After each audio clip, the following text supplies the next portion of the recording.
warm and friendly hello! Welcome to lovely Las Vegas for Coast to Coast Hoops with myself, Greg Hoops Peterson, now part of the VSiN family of podcasts. We've got a great podcast for you.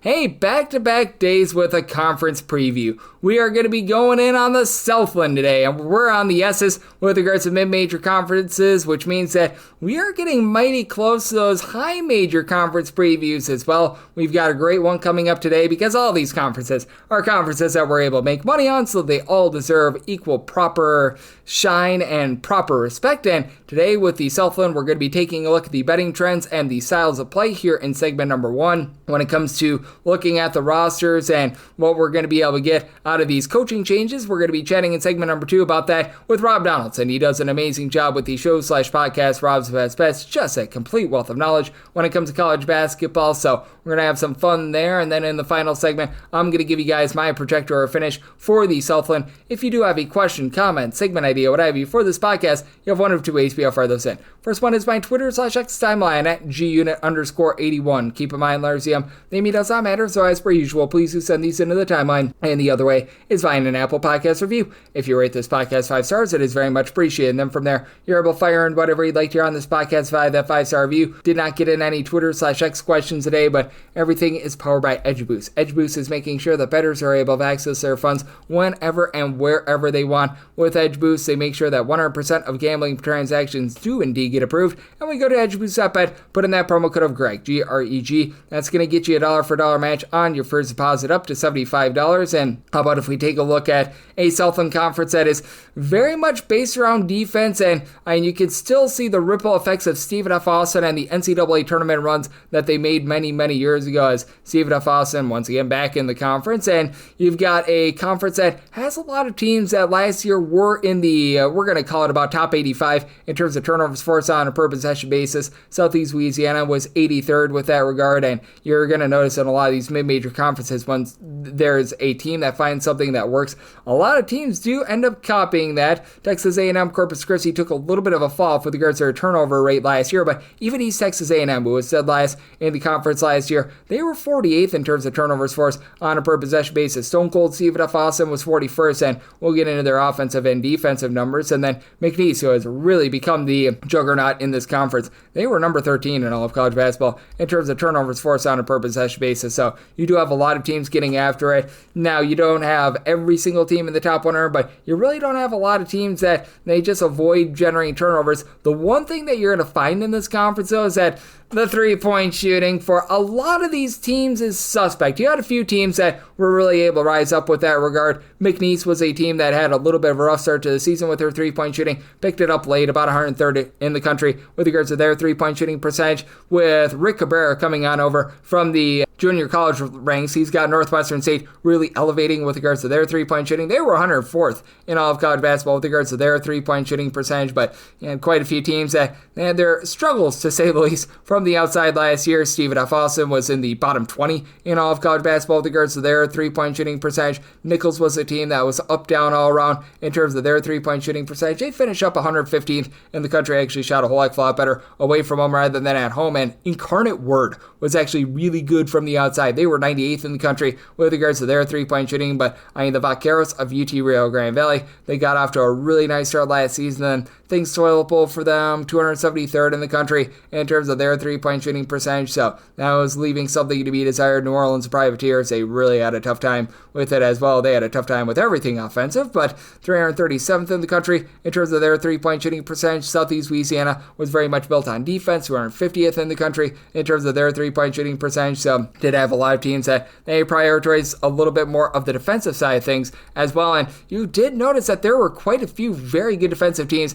in this conference. Obviously, McNeese was one of your top teams in terms of pretty much every statistical category in all of college basketball when Will Wade was there. You're not going to probably have quite the same thing with Bill Armstrong, but you can tell that they're sticking a lot of NIL and a lot of resources into the team for McNeese last year in terms of points allowed on a per possession basis. They were checking in number 19 in all of college basketball. Stone Cold Stephen F. Austin, they were number 60 in all of college basketball. And you did have a few teams that struggled on the defensive side of things, like for UT Rio Grande Valley, they finished up 232nd in the country in terms of points allowed on a per possession basis. But even Texas A&M Corpus Christi, they were 117th in the country with this regard. You notice that a lot of the teams in this conference do a nice job of being able to buckle down and being able to guard the three-point line. Like Northwestern State, they were 173rd in the country in terms of points allowed on a per possession basis. Lamar was 49th in the country in terms of points allowed on a per possession basis. East Texas A&M was obviously a less than savory year for them, 270th, but that's your dead last team. So there's clearly a much bigger emphasis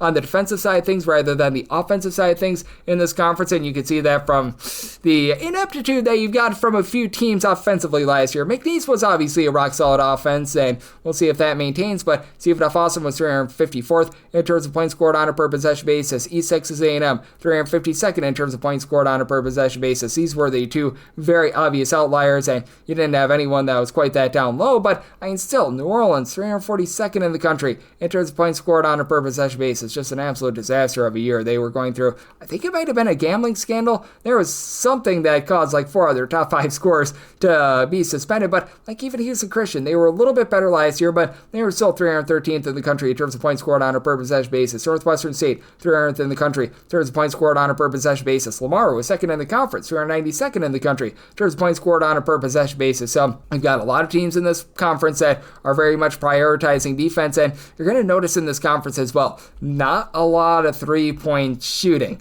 as you had obviously McNeese do a nice job in terms of just having overall balance, but even for McNeese, it's not like this was a team that was absolutely bombing it from three-point range, 244th in the country in terms of percentage of their shots that came from three-point range. Now, your obvious outlier with regards to this conference was Texas A&M Corpus Christi, 354th in the country in terms of percentage of their shots that came from three at 29.2%, but even Southeast Louisiana, they were 338th in the country with this regard. New Orleans was 344th in the country in terms of percentage of their shots that came from three-point range. So you've got a lot of teams that are looking to really be able to pound the ball down low. You don't have a lot of teams that are going to be really letting it fly from three-point range. You had a lot of teams that were hovering more in that neighborhood of like 250th or so in the country with this regard. You didn't have as many of your super-duper outliers, but certainly a lot of teams that they were prioritizing being able to get to the cup a little bit more. So I do find that to be very interesting. And you had just a variance of styles in this conference, and you're noticing a lot of more teams going slow. Like Houston Christian used to be one of the fastest teams in all of college basketball. They hired on Craig Doty in the offseason, and they were down to 350th in the country in terms of total possessions per game.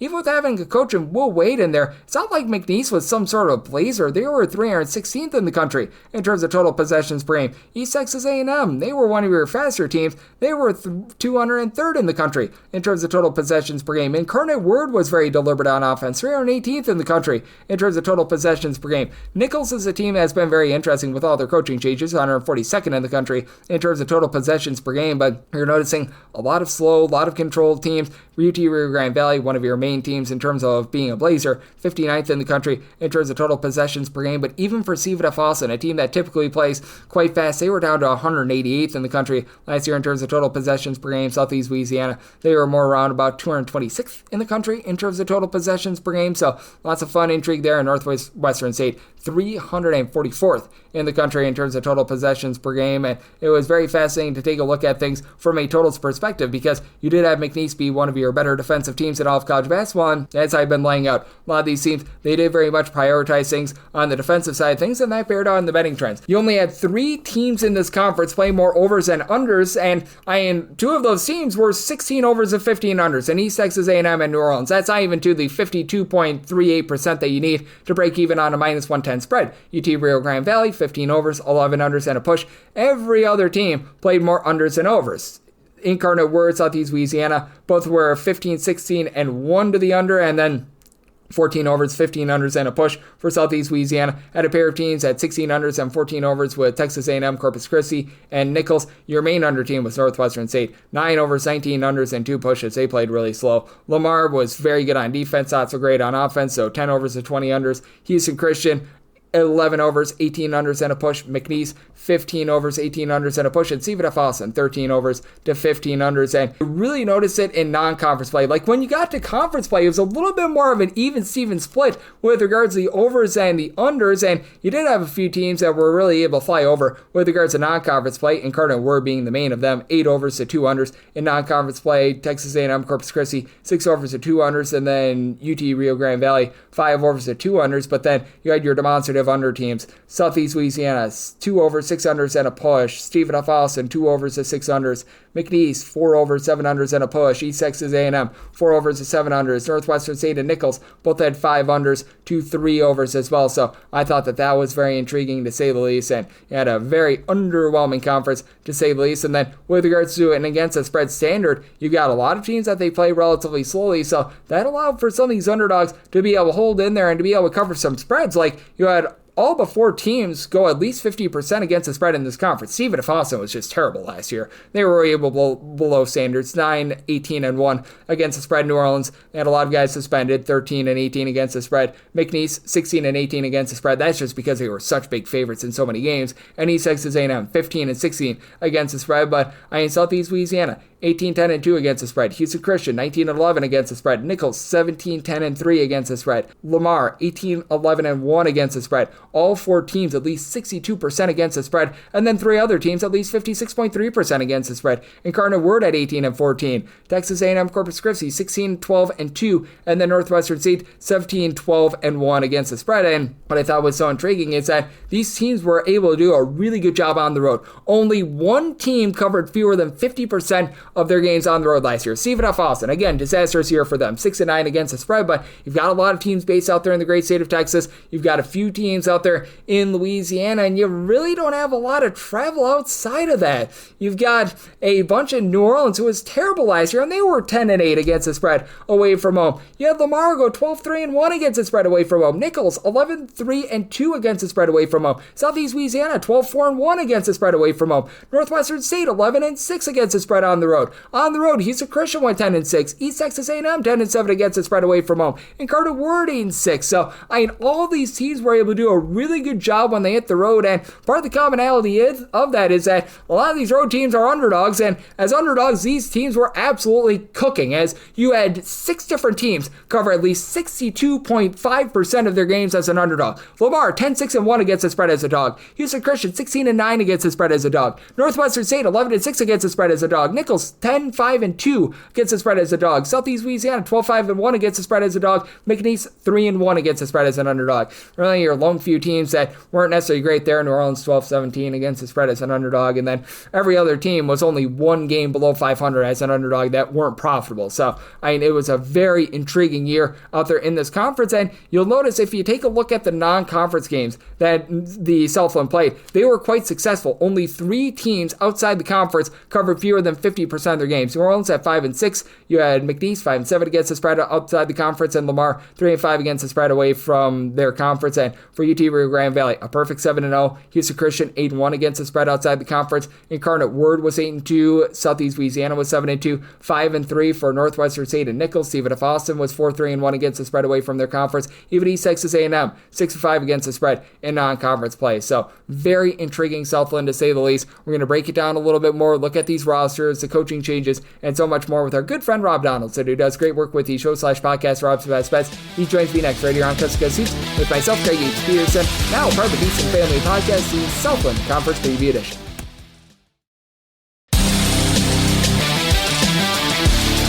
We're back here in lovely Las Vegas for Cusco Seats with myself, Greg Peterson, now part of the Beats and Family Podcast. It is the Southland Conference Preview Edition, and it's always great to be joined by this man, as Rob Donaldson is just a wealth of knowledge when it comes to college basketball. He's hard at work getting set for this great game that we all know and love, as tip-off is just 2 months away. It's November 3rd, so a little bit earlier than it has been in past years, and I'm very excited for it. I know that Rob is as well, and Rob, in the meantime, is doing a great job on the baseball front as well. You're able to catch him on youtube.com/Rob Donaldson and on the old Twitter/X at RobDFB. And Rob, always a pleasure, my friend. Thank you so much.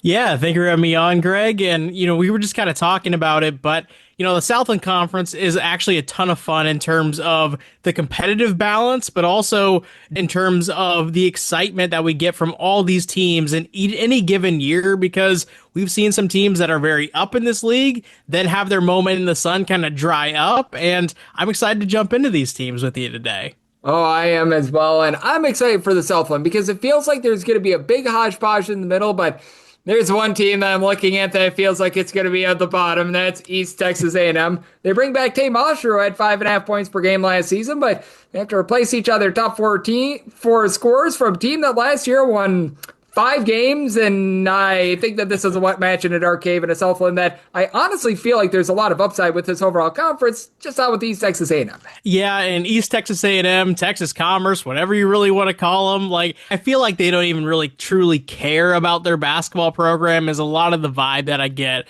And that's not a shot at Jared Van Rosenberg. I'm sure that him and his players, his staff are doing what they can to, field the best team possible, but in this new era of an NIL where you are seeing teams enter in the Southland from outside the conference or just elevate from within, it's becoming very apparent who's bought into basketball, who is not. And unfortunately, it does feel like East Texas A&M is kind of one of those teams who's kind of on the lower end of that bought-in spectrum. Yeah, man, it's going to be a little bit rough for them. And then we've got other teams where there's much more promise for them. As for New Orleans, it was rough last year. If I'm not mistaken, it was a gambling scandal that took away 4 of their top 5 scores. There was some sort of scandal, but MJ Thomas was alone of the main 5 that was not suspended. And he's back from a season ago. They bring in Ja'Cavion Buckley, and here might be the biggest thing. Master P is now a part of New Orleans, so that is something that you love. Now, I don't think that New Orleans is going to be finishing towards the top of the conference, but you bring in Master P, you're doing something right, and I do think that there's a little bit of upside for New Orleans from what we saw last year. Absolutely, and Stacey Hollowell is an interesting just coach in terms of how he structures his offense and how he approaches the game, and obviously the wins haven't been there early on in this tenure, but when you are looking at just the scope of Louisiana-based basketball, there's a lot of programs in this conference that are based out of that Louisiana area, and a lot of them are flourishing. There's definitely a sweet spot in terms of kind of getting that residual fall down talent in this type of conference or in this type of location, and it's just a matter of taking advantage of it. We'll see what happens. Not overly kind of bought into New Orleans when you're talking about kind of the long-term trajectory of the season, but I wouldn't be surprised if all of a sudden they're playing better basketball this season either. Yep, it can't get a whole heck of a lot worse than it was last season, so there is that. And then for Houston Christian, they were at the bottom of the conference a few seasons ago. They're bringing Craig Doty from Emporia State, and I think turned around for them last year. Not to say that they were amazing, but much more respectable. They do bring back a guy in Elijah Brooks who gave the team 9 points per contest. Now, some of those top guys are gone, and this is going to be a undersized team with looking to DeMarco Bethea to be able to hold things down low. How do you take a look at season number 2 under Craig Doty? I think that it was above expectations for last year, and it might be a little bit of a tough act for them to follow. Yeah, 12 wins is a massive leap for Houston Christian, because we were talking about them in the same vein of Texas A&M Commerce and New Orleans, actually potentially even below those teams in that tier. And when you are looking at Craig Doty, he's kind of become almost like a social media presence over the past year or so, because he's actually sharing his opinions, not just on his program, but on the landscape of college basketball and just how to build teams. A lot of insights into the coaching world that you don't normally see. And when you do kind of let yourself into that light a little bit more, it does strike me as a really nice positive, because one, you can talk about the game. You're not just going out there collecting a check like some of these coaches might just be doing. And it does feel like he's bought in. It does feel like he wants to kind of build up Houston Christian to be a contender in the league. And in year 2, why not take a shot on one of these guys who does kind of feel like he's bought in, when you do have a number of teams that feel like they're plateauing or feel like they're just not there, period. I do feel like Houston Christian could have another really nice season and elevate from, say, 12 wins up to maybe 17 or 18 if things go right. Yep, with Houston Christian, they've been able to do a nice job of building a nice base, and Doty has clearly been a man to be able to elevate this program. As joining me on the show, we do have Rob Donaldson of the Broad's Best Show, joining me on Coast to Coast Hoops, and for Southeast Louisiana, they have formed themselves into being one of the more rock-solid teams in this conference, tied for 4th last season, but I do fear that losing the big man in Brody Woodbury January might be a little bit rough for them. They also lose Ja'Cavian Buckley as well. They do bring back a lot of those ancillary pieces. CJ Booker, Jeremy Alesi, and Jalen Forrest was a nice double-figure score over at Chicago State. How do you take a look at a team that it does feel like part of their identity with them being so strong down low is a little bit gone, and they're going to need Isaiah Gaines from Radford to really be able to be that Woodbury 2.0? Yeah, and Southeast Louisiana is one of those teams that I've really liked in spots over the past, 5, 6, 7 years. Pretty much the entire David Kiefer era, even dating back to when Jay Ladner, who is now at Southern Miss, was there. But they almost kind of feel like they've gone a bit stagnant over the last couple of years, where there was a clear trajectory. It was a really nice upward trajectory with their program, the talent it felt like they were accumulating. And then for whatever reason, it's just kind of been the same year repeated over and over again now for about a 4 or 5 year block. I do wonder if it's just kind of the mixture of the era that David Kiefer has inherited, where he came in right during the COVID shutdowns. He also came in this bulk NIL, campaign that's going on as well there too.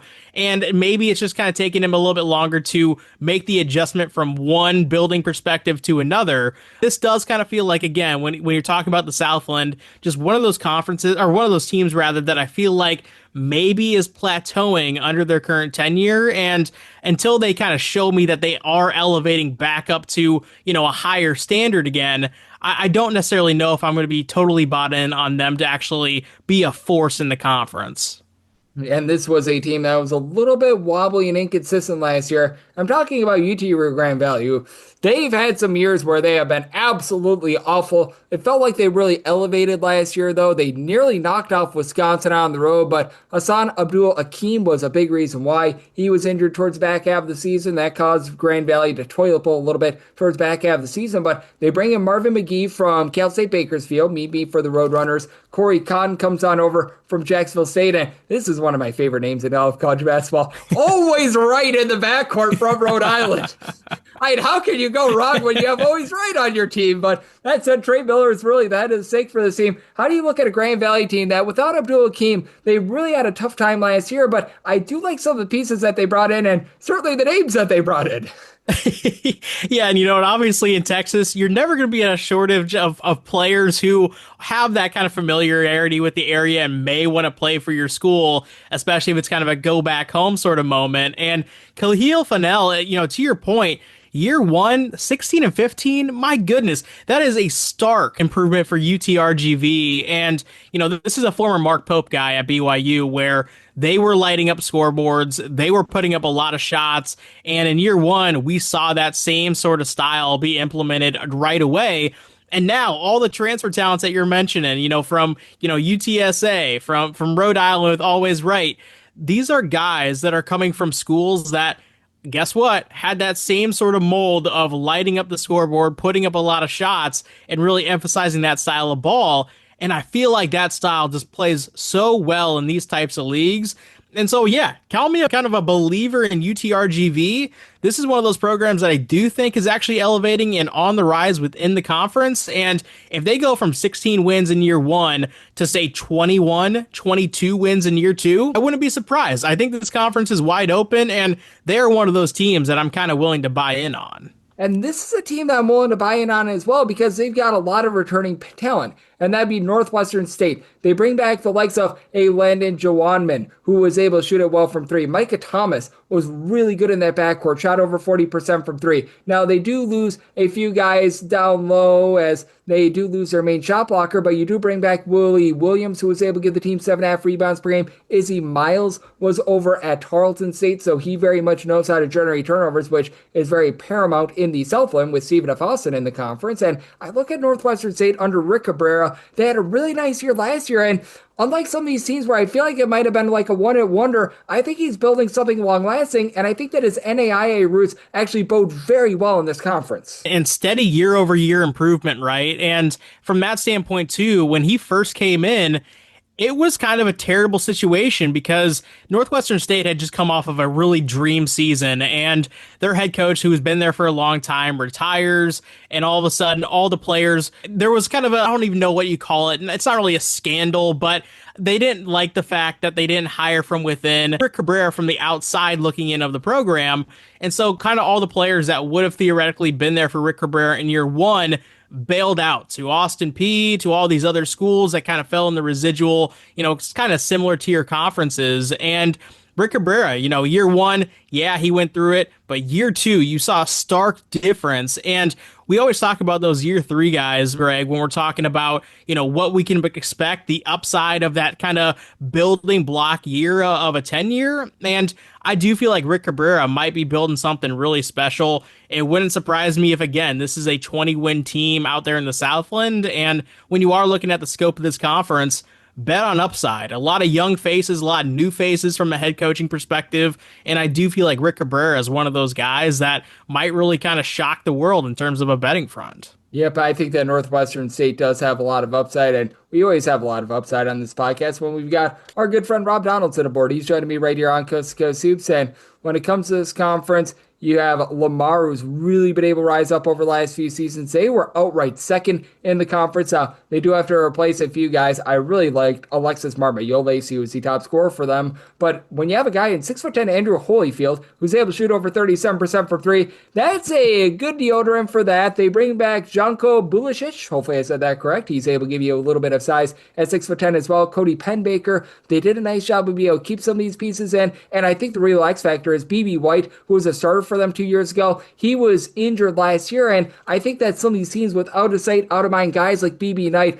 are the teams that can really surprise. And for Lamar, I don't know if they can quite get back to the top two, but I don't see them fading into the abyss, and I still see them being a top 4, top 5 team. Oh, 100%. And it starts with defense when you're looking at Lamar, which is kind of a counter strategy when you're looking at the other kind of teams who are in that high end tier of this league in the Southland. And man, Alvin Brooks, you got to give it up to him because, 5 years ago, Lamar had went 2-27. 2-27, and then 4 years ago, 2 years ago, 4 years in, 19 wins. Last year, 20 wins. They're second place in the conference, and they were competitive with everybody, including McNeese.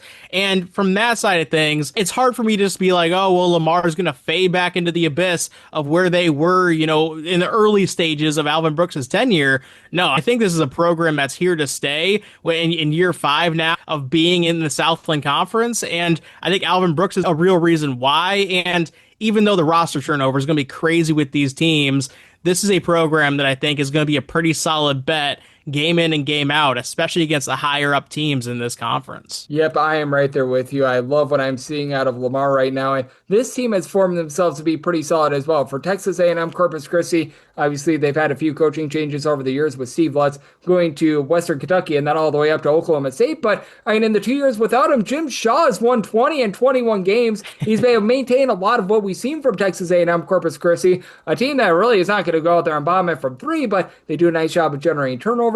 They do a nice job on the glass. They do have to replace a lot of those pieces from a season ago, but I was impressed by some of the guys that they brought in with regards to the transfer portal, like a Nicholas Shamboyo, who was a double-figure scorer in the Summit League last season, and I don't know if they can quite duplicate what they've done the last 2 years because of all the turnover, but at the same time, I just have a lot of faith in Shaw being able to keep this team at the very minimum towards the middle of the conference. Yeah, Shaw and Lutz kind of really built up this program into something that's attractive. If you're from the state of Texas, maybe looking to be a down transfer, or maybe you're looking just for a new change of scenery and wanting to make a lateral move, there's another team in this conference in SFA that's kind of been that team as well in the state of Texas over the past, 5, 6, 7 years. And Bill Shaw, to your point, right out the gate, yes, he's part of that Steve Lutz coaching tree, has 20-win seasons under his belt right out the gate as well during his tenure at Corpus Christi. And it just kind of feels like, hey, if you can elevate it again, get over that next hump and really supplant McNeese, who's kind of run this conference for quite some time under Will Wade, maybe you're the next guy to kind of have that upward trajectory in your coaching career as well. I feel like when you look at Corpus, this is one of the kind of safe picks to be just a baseline really good team. It's just a matter of whether or not they can be that next stage, and I do feel like they're kind of leaning that way right now. And we recall the first ever real juggernaut out there in the Southland, that would be Stone Cold Stephen F. Austin. Such an interesting team, to say the least, as last year, one of the worst offensive teams in all of college basketball, but still rock solid on defense. They do return quite a few of their top guys from a season ago. Keon Thompson was able to give you 13.5 points per contest. Getting him back is big. And to make a midseason coaching change, because at Stephen F. Austin, if you're not cutting it, you're going to be cut right away. But how do you take a look at a Stephen F. Austin team that I still feel like they're going to be lacking something on the offensive side of things, but you know that they're going to be tenacious and they're going to generate turnovers on defense? Yeah, and SFA is, again, one of those kind of schools that has really cultivated themselves to be an attractive destination if you're a down transfer type, if you're looking for a lateral move from a conference to conference, because of all the success that they've had over the years. And, now they're bringing in Matt Brower. Obviously, they had, they weren't really meeting expectations last season. 14 wins at SFA is a far cry from what their normalcy is. And when you are looking at Matt Brower from Texas Tech, a longtime Grant McCaslin guy, and I love buying into these kind of coaches because they came up from, the American levels and Conference USA type of levels, and then also have transitioned into Big 12 play. And he has 2 years under his belt looking at the Big 12, looking how a great program is run. And when you are looking at SFA, this is going to be a team in terms of the scope of the Southland that is never going to be talent deficient. They are always going to have really top end players because it's just an attractive brand for this tier. And I am 100% willing to bet on year one guys. We've already talked about a number of year two guys who had success in year one. And this is another school that are another program and another head coach that I really want to buy into in year one right here. Yep, I am right there with you. I do think that Stephen F. Austin, they might not be number one in the conference because we've got a team to talk about later that is very much locked and loaded. But you know what? I think that they're going to be rock solid as well. As joining me on the show, we've got Rob Donaldson. Does great work over at youtube.com/Rob Donaldson. Joining me right here on Coast to Coast Hoops. And this team I find to be intriguing because with Nichols, they were able to get back to 20 wins last season. Even since the going of Austin Clonch on over to being an assistant at Alabama and then back into being a coach over at UTSA, this has been a rock solid team, but they do lose a lot of pieces from last year. Trey English, one of their main ball handlers, is going to be back. This has been a team that over the past few years, dating back to Clonch, when they really had success, they were able to generate turnovers, and it feels like they have the pieces to do so once again, but I still do have some question marks after they had guys like Jamal West and company go through the program over the last few years, decide to transfer out, and it feels like a team has really been ravaged by the transfer portal. Yeah, and this is a team that obviously knocked off McNeese State last year, right? And they did it in pretty convincing fashion. And Tevin Sadler, a very interesting coaching arc. I didn't even actually know this until diving in for this episode's purposes, but he was a player here. He was a director of player operations here, took a little bit of a detour in between, and then all of a sudden, you're the head coach of Nichols basketball. That's a pretty sweet move. And from that side of things, I really like believing in those types of coaches who have that sort of long time tie to the program. Because again, it's not just a guy collecting checks. It's not just a head coach who's kind of fallen on hard times, ended up in a lower tier league. No, this is a guy who's probably wanting to make a stake at this school and leave his mark here. And already, in year three, 2 straight back-to-back 20-win seasons. That's kind of what I really like to believe in. Last year, they were more than competent on the court as well. And from that side of things, yeah, give me a shot at Nichols to be kind of the long-term winner of this league. Yes, they're going to have up against it with a team like a McNeese, with a team like a Corpus, with a team like that we've talked about with Lamar as well. But I do feel like that they're going to be right there in the mix. And why not them in year three of another head coach that's kind of elevated or at least kind of been successful at this program so far? And how about the leap that these guys took? Because for Incarnate Word, for the longest time, they were one of the more miserable teams in all of college basketball. They got to 19 wins last year under Shane Hireman, who's really been able to do a nice job ever since coming on over to Incarnate Word. It was 8-23 in year one, 19-17 last year, and I think that you're noting this as well as I am. Incarnate Word is all of a sudden spending some money. They brought in the Ball State transfers last year. Taj Stavosky was a nice player over at Cleveland State last year with about 11 or 12.5 points per contest. Harold Woods, 11.5 points per game. Love Bettis comes in from within the conference. They maintain Jordan Pike, Jaden Williams from down low, and this feels like a team that I could see being able to finish in the top 3 and really making that stride forward. Yeah, and especially when you're talking about Incarnate Word being on the cut line of the Southland last season, barely sneaking in. One, I hate that the Southland does that where they don't let everybody compete. I get it. There should be a bar, whatever.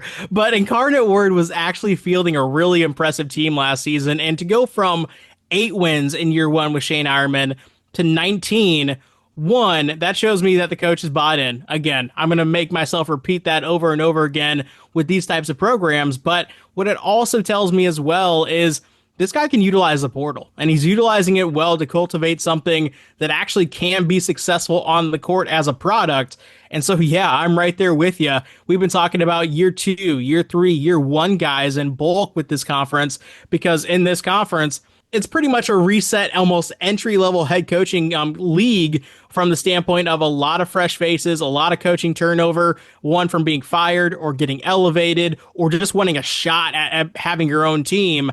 And Shane Ironman is not disappointing early on in his tenure. And again, this is another team in the Southland, very fun league that I really do think could be competitive in year 3 here.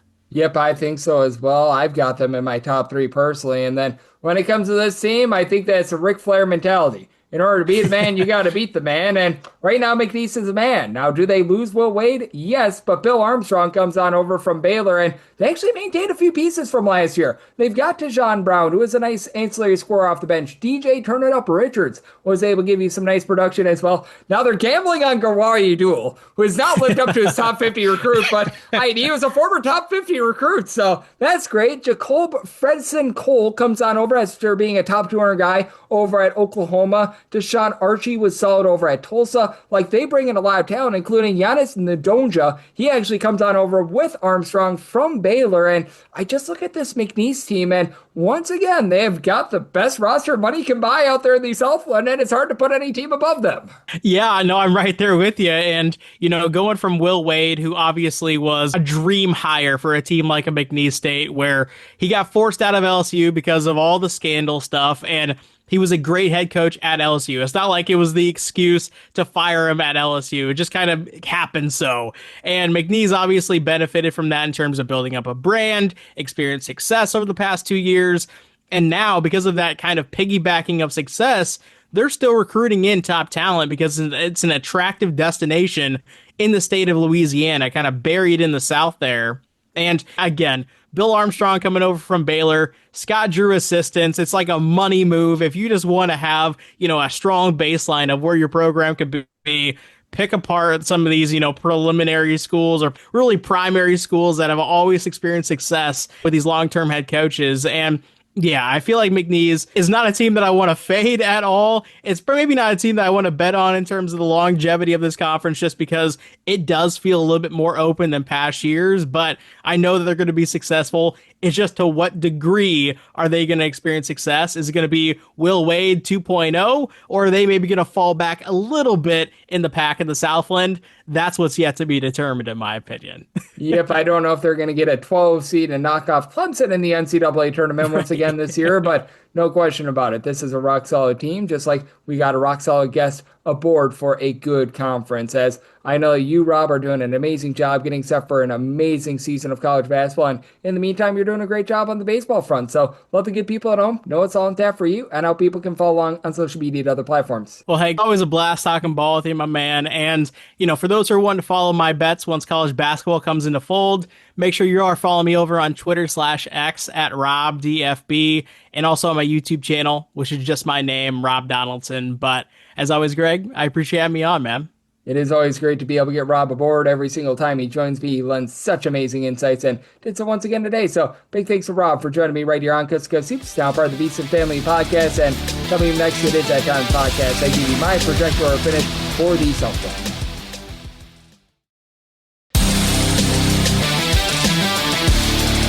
And we're back here in lovely Las Vegas for Coast to Coast Hoops with myself, Greg Hoops Peterson, now part of the VSiN Family Podcast. Always a pleasure to be joined by Rob Donaldson, who does such great work with the show/podcast, Rob's Best Bets. He's such a wealth of knowledge when it comes to taking a look at these mid-major teams. He's already joined me for a conference preview or two here in the offseason. Every single time he comes aboard, he lends such great insight. So big thanks to Rob for joining me in the last segment. Now it is that time of the podcast to give you my projector or finish for the Southland. Again, with these conference previews, any news and notes I missed, in this case from Sunday in college basketball, I will polish up the next day because I do want to make sure that these are standalone sort of podcasts. That way, if you're listening on September 1st, if you're listening on September 31st, doesn't matter what time you're listening to this podcast, that it's pretty evergreen to get you set for the upcoming college basketball season and to give these conferences as much sparkle and shine as humanly possible. So how about if we dive in with dead last in terms of my projector or finish?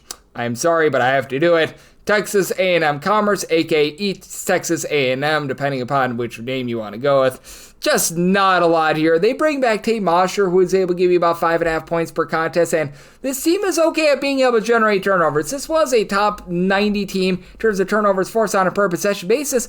Problem was they were in a bottom 15 mark in terms of taking care of the ball, outside the top 300 in terms of their three-point shooting percentage. They had a little bit of something going on down low, but now you lose pretty much each of your top 5 scorers from a season ago, and it's not like they really replace it with a lot. You've got a guy that comes in from Tarleton State and Ronnie Harrison, who he was out there on the floor for only 7 games last year. It was a relatively solid 7 games, but it was only 7 games last season, so that's a little bit of an issue for you. You bring back Evan Phelps from a season ago. Evan Phelps was able to give this team a little bit of okay production as he was a starter, about 5 points per contest, was able to have 2.5 assists, was one of the better guys in terms of being able to generate turnovers, but where's the three-point shooting going to be coming from? You're certainly not going to get it from Tate Mosher. He and Phelps are really the lone 2 guys at return. This team didn't bring in a lot via the transfer portal. They've had a really rough run of things transitioning up to the D1 ranks after being at the non-Division 1 level and being a good non-Division 1 team, by the way, for many, many years out there in the great state of Texas.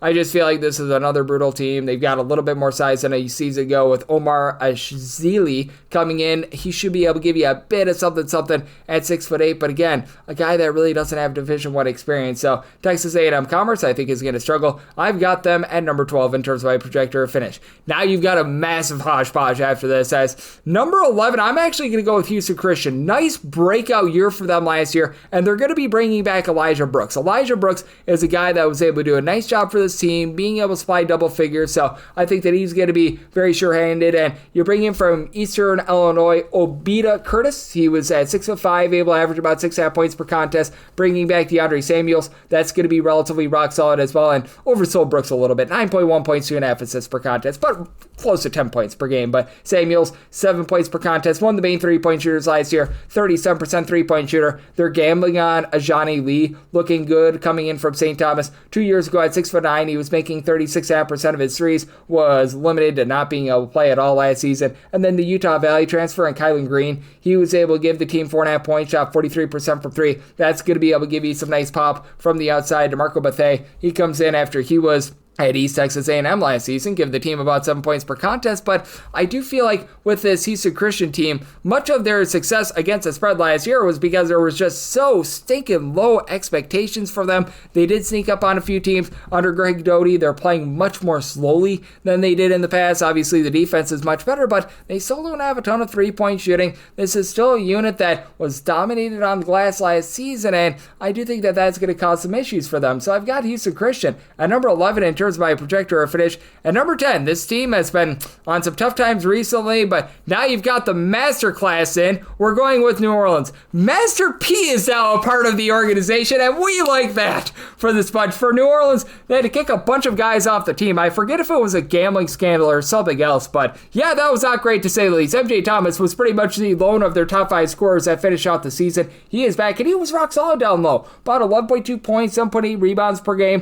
What this did is that it did give some of these lesser guys an opportunity to be able to play that should be able to help them elevate for this upcoming season, and they did a nice job of being able to bring in a few transfers. That's a Master P effect right there, as they bring in a guy that I really liked over at Southeast Louisiana, Jacavion Buckley, 14.5 points, 4.5 boards, 4 assists, 1.8 steals per contest. Colton Benson is out your sharpshooter. Last 2 seasons over at Texas State, shot over 90% of the free throw line. Last year shot 38.5% from 3. You bring back Mason Jones, who was able to give the team 4.5 points per contest, and I like Churchill Abis as a 6'9", little bit of a gambler guy coming on over from Wake Forest. He spent some time at DePaul where he was actually making some starts there in like 13 starts. He was averaging 4 points, 3.5 rebounds per game. I think that there's a lot of upside with the low post play of this New Orleans team. I'm not going to say that they're amazingly coached, but it does feel like the coaching staff should be able to get the most out of them. Last year was just a disastrous year. Having a strong base to be able to build around with Thomas and Buckley, I think keeps them out of the cellar. So I've got New Orleans at number 10 in terms of my projector or finish. At number 9, I'm going to be going with Southeast Louisiana.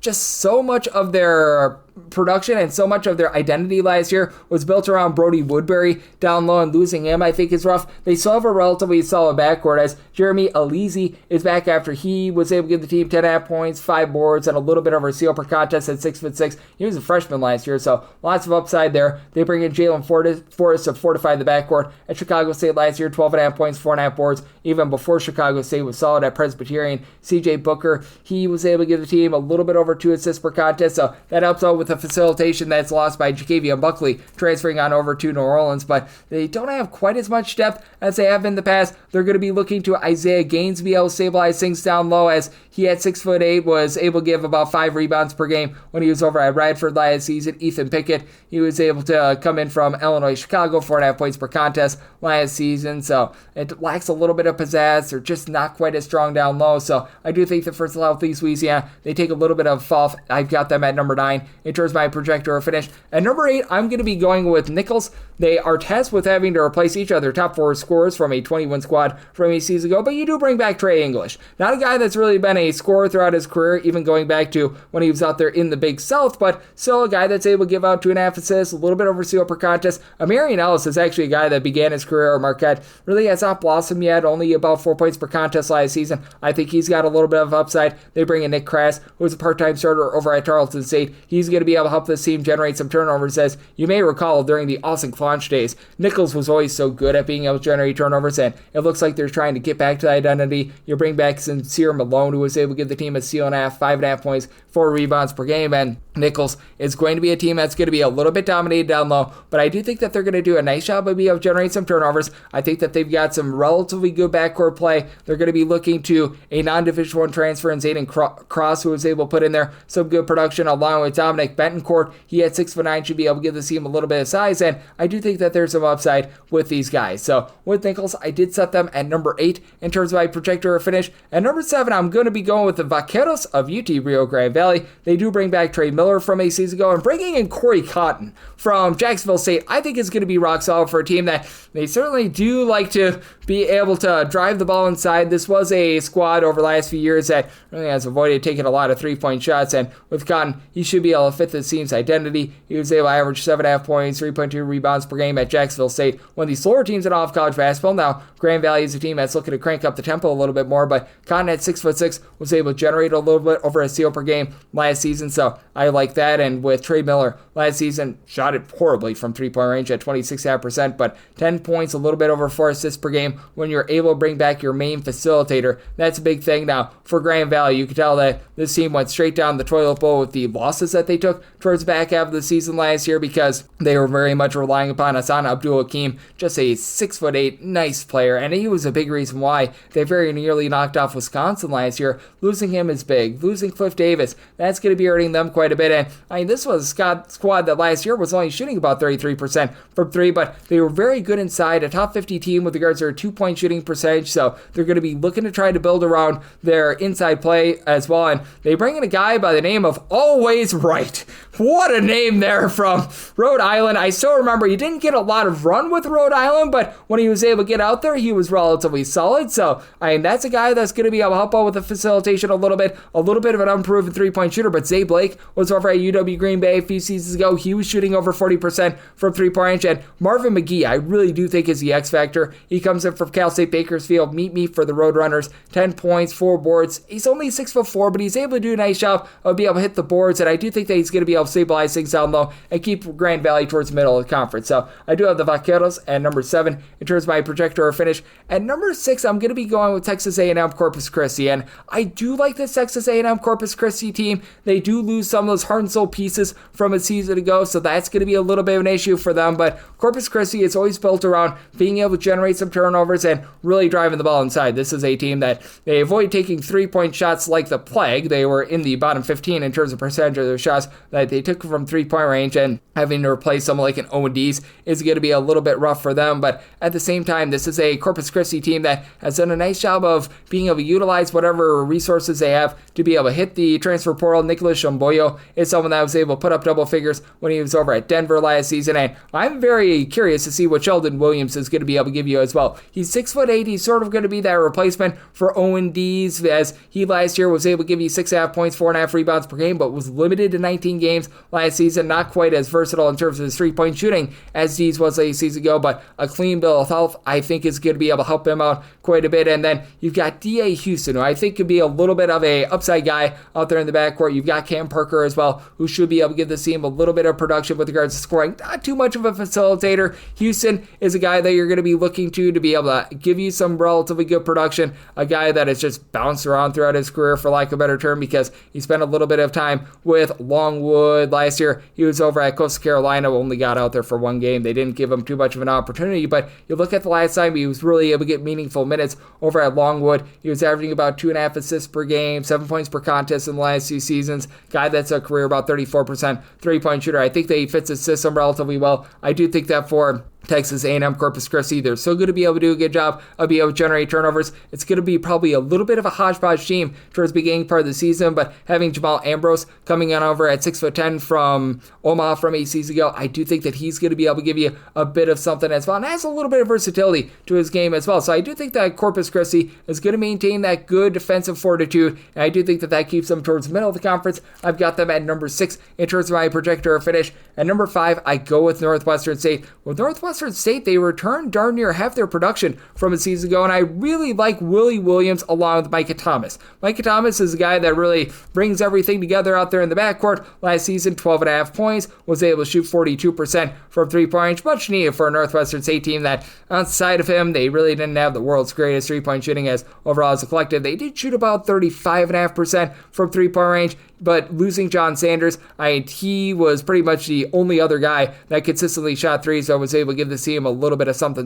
But now you've got back JT Warren, who's able to give you about 4.5 points per contest. I think that he's going to be able to take some strides forward, and I think that this team is actually going to be very rock solid down low. You've got Landon Jawanman, who I think is going to take a little bit of a jump, 5 points per contest. I think that he's going to help this team be able to maintain that three-point shooting at about 38.5% from the outside. Izzy Mills is a guy that comes in from Tarleton State, a steal and a half, 7 points, 3 boards per contest, so good versatility there. But when you look at down low, Willie Williams being able to give the team 7.5 rebounds per game for a team that ranked 30th in opponent's two-point shooting percentage, he should be able to keep things relatively sterling. And then you got the Pine Bluff transfer in Quentin Bolton, who was able to shoot 41% from three-point range as well. This was a team that last year was 300th in terms of points per possession, 337th in terms of turnovers committed on a per possession basis. I do think that bringing in Miles, I think I called him Mills the first time, I apologize about that, is going to be able to help out with that backcourt a little bit. I think that this team going to be a little bit more sure-handed in the backcourt. I do think that Willie Williams keeps this team relatively stout down low, so I do think that Northwestern State, a team that is built around a junior college coaching staff that they know about turnover, I think that they're going to turn over a new leaf, and I think that they're going to ascend in this conference. I've got them at number 5 in my projector finish, very bullish on Rick Cabrera. Number 4, I go with Lamar. Now with Lamar, they do lose a lot of pieces from a team that last year was number 2 in the conference, as they had absolutely tremendous production out of Alexis Marmayoles, but Andrew Holyfield is back, and he's going to be able to give this team a lot of production down low. 10.5 points, a block and a half, 5.5 rebounds per game, all while shooting about 38% from three-point range. And BB Knight and a clean bill of health for him is big. He was limited to just 6 games last season, but 2 years ago for Lamar, he was a main starter for them. 10.5 points, shot 37% from three-point range. Not a guy that's really going to be a facilitator for this team, and that's really the main question mark that you've got with this Lamar team. But for Lamar, they also bring back Cody Penbaker, who was able to give the team 7 points, a little bit over a steal, 4.5 rebounds per game. So you do love that for them. And Janko Bojacic, hopefully I said that correct, he's at 6'10", a guy that 2 years ago was able to give the team 4 rebounds per game, was glued to the bench a little bit more as well. Question marks in the backcourt with regards to the main facilitation, but you've got some guys that are able to bomb it from three-point range. I do think that Alvin Brooks is a really good coach as well, a guy that gets slept upon a lot with regards to mid-major ranks. I think that he's going to be able to get this team firing on all cylinders once again, and I've got Lamar at number 4 in terms of my projector finish. At number 3, I go with Stone Cold Stephen F. Austin. We did see the midseason coaching change for them last year after they really struggled coming out of the gates. I just don't see 2 terrible years coming for Stephen F. Austin. Now, for Stephen F. Austin, you know that the defense is going to be there. Stephen F. Austin, even last year when they were going through their doldrum period, they were 41st in terms of turnovers forced on a per possession basis, 60th in terms of points allowed on a per possession basis.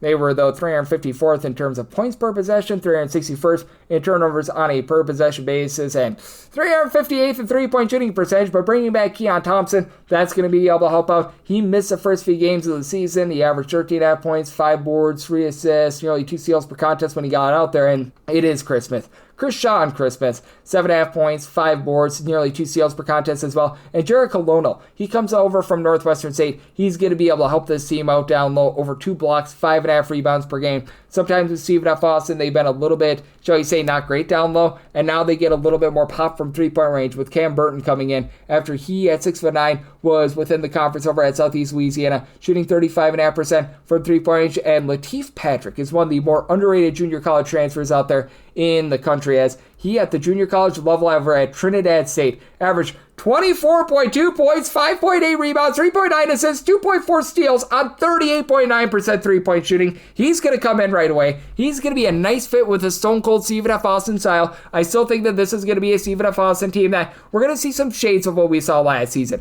They're going to be rock solid on the defensive side of things. The offense is probably going to be leaving something to be desired, but I do think that for Stephen F. Austin, they get back to a little bit more prominence. I've got them at number 3 in terms of my projector finish. At number 2, I'm going with Incarnate Word. With Incarnate Word, I like the fact that they bring in Taj Stivetsky. Hopefully I said that correct, coming in from Cleveland State after he's a rock-solid starter for them last year. And Incarnate Word has really done a great job of being able to invest in this program, putting in there some NIL. They had the Ball State backcourt from a season ago, and Stivetsky comes on over after he was able to give the team 12.5 points, shot 36% from three-point range over at Cleveland State last season. You got Love Bettis, who was able to give the team about 8 points, 2 assists over at Northwestern State last season. Harold Woods comes in from Northeastern, and this guy was able to really fill up the stat sheet at 6'5", 7 boards, 12 points, 2.5 assists, a steal per contest. Not a guy that's going to light you up from three-point range, and Incarnate Word was one of the better mid-major three-point shooting teams in the country last year, but Jordan Pike, he's going to be able to give this team some rough and tumble. He's got good versatility. 10.5 points, 5 boards, 36% three-point shooter. Jaden Williams, the leader in shot blocks with a block and a half, 5 points, 4.5 rebounds. He's back. You've got 6'10" Lewis Rowe, who was able to do a nice job at non-Division I St. Edwards last season. He comes in as well. I'm really feeling bullish about this Incarnate Word team. We saw last year with this coaching staff that they're able to do a nice job on the fly of being able to put things together. They were able to win 19 games under Shane Harriman, and I do think that this is going to be another step in the right direction. I've got them at number 2 in terms of my projector finish, and at number 1, I'm going with the Big Bad Wolf once again in McNeese. I recognize that McNeese has a lot of turnover from a season ago, but you saw DJ Richards back from a season ago. We averaged 9.5 points, shot 42.5% from three-point range. They're gambling on Garwari Duel, who is a former top 50 recruit, didn't pan out for him at Providence. Last year at Seton Hall, you expected a little bit more than 5.5 points, 3 assists per contest, but this is no question a very talented guy. Jacob Fredson Cole, he was a former top 175 recruit of the class of 2023. He comes in from Oklahoma after he saw a sparing amount of playing time. He should be able to help the team out on the glass. You've got Tyson Archie, who was over at Tulsa last year, a steal and 9.5 points per game as a part-time starter a season ago. And Giannis Najonga, he is following Armstrong over from Baylor, as they do have Bill Armstrong coming on over after being an assistant at Baylor last season. Najonga, he's going to be coming on over with them at 6'11". Really didn't play last season, comes over from Cameroon, high upside guy. And then Tajon Brown is another returner from last year. 4.5 points, shot 35% from three-point range. range off the bench. He's a guy that I think has a lot of upside as well. I know that there's a lot of moving parts here with McNeese, but I do think that Armstrong is going to be able to hit the ground running right away. I mean, we saw Jerome Tang, a Baylor assistant, go to Kansas State and be able to make it to the Elite Eight in season number 1. I don't think that McNeese is going to be making it to the Elite Eight or anything like that, but I still think that they are going to be the big bad wolf in this conference. And you also have Jarrell Colbert coming in as well from SMU. He should be able to give the team a little bit on the glass, and actually was over at Kansas State under the tutelage of Mr. Tang a few seasons ago as well. So number 1 in my projector finish, going to be going with McNeese. And that'll wrap things up for the Southland Conference Preview Edition right here on Coast Hoops, now part of the VSiN Family Podcast. A big thanks to our friend Rob Donaldson, who does such great work with the show/podcast Rob's Best Bets. He joined me in the last segment. If you do like hearing from this fine podcast, Coast Hoops, you're able to subscribe wherever your podcasts, Apple Podcasts, Google Play, Spotify, Stitcher, and TuneIn. If you have a question, comment, segment idea, what have you for this podcast, you do have one of two ways we fire those in. First one is my Twitter/X timeline at gunit_81. Keep in mind, large CM, they mean does not matter, so as per usual, please do send these into the timeline. The other way is find an Apple Podcast review. If you rate this podcast 5 stars, it is very much appreciated. From there, you're able to fire in whatever you'd like to hear on this podcast via that 5-star review, and I'm with you guys every single day on this podcast, regular season and off season, so I'll be back with you once again tomorrow. Thank you.